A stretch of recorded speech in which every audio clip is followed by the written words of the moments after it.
Hi నమస్తే. నేను మీ సునీల్ కుమార్ గాజుల. పేదవారిగా మారిపోవడం ఎలా అనంటే పొద్దున్నే నిద్ర లేవకపోవడం, పొద్దున్నుండి సాయంత్రం వరకు అనవసరమైన వీడియోలు ఫోన్లో చూస్తూ ఉండడం, పొద్దున్నుండి సాయంత్రం వరకు ఫోన్లోనే గడుపుతూ ఉండడం, ఆహారం గురించి అసలే పట్టించుకోకపోవడం, ఆరోగ్యం పైన అసలే ఫోకస్ చేయకపోవడం, జీవితంలో ఎప్పుడూ కూడా కొత్త కొత్త విషయాలని నేర్చుకోకపోవడం.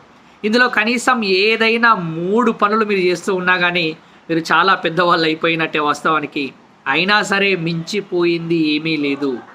ఇప్పటికైనా సరే, ఇప్పటి నుండైనా సరే, ఈ క్షణం నుండైనా సరే అనవసరమైన ఆహారాన్ని తీసుకోకుండా ఆరోగ్యం పైన ఫోకస్ చేస్తూ అనవసరంగా ఫోన్ పైన సమయాన్ని వెచ్చించకుండా కొత్త విషయాన్ని, ఏదో ఒక విషయాన్ని నేర్చుకునే ప్రయత్నం చేస్తూ ఉండు.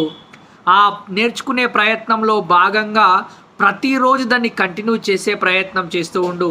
ప్రతి పనిని కొంచెం ఫోకస్డ్గా చేసే ప్రయత్నం చేయి.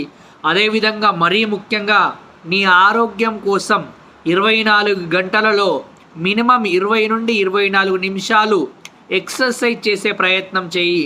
నీ జీవితం ఒక అద్భుతమైన విజయం సాధించే వ్యక్తిగా, శక్తిగా ఎదగడానికి ఆస్కారం ఏర్పడుతూ ఉంటుంది. ఆలోచించు మిత్రమా, ఒక్కసారి అంతా నీ చేతిలోనే ఉంది.